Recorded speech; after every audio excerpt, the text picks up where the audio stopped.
ನಮ್ಮಪ್ಪ ನನಗೇನು ಮಾಡಿಟ್ಟಿದ್ದಾನೆ ಅಂತ ಯಾವ ಕಾಲಕ್ಕೂ ಕೇಳಬೇಡಿ, ಯಾವ ಕಾಲಕ್ಕೂ ಕೇಳಬೇಡಿ. ಯಾಕೆ ಗೊತ್ತಾ?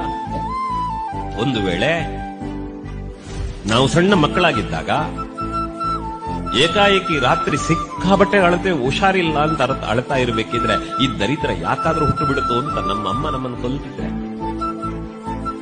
ಇಲ್ಲ ಅಮ್ಮ ಎಲ್ಲೋ ಸಂಬಂಧದಲ್ಲಿ ಹೊರಟಿರ್ತಾಳೆ, ಅವಳ ಮೈ ಮೇಲೆ ಮಲಮೂತ್ರ ವಿಸರ್ಜನೆ ಮಾಡಿಬಿಟ್ರೆ ಇದೆಲ್ಲೋ ಹಾಳಾದ್ದು ಹಾಳು ಮಾಡಿಬಿಡುತ್ತೋ ಅನ್ನೋ ಕಾರಣಕ್ಕೆ ನಮ್ಮ ಅಪ್ಪ ಕೊಲ್ತಿದ್ರೆ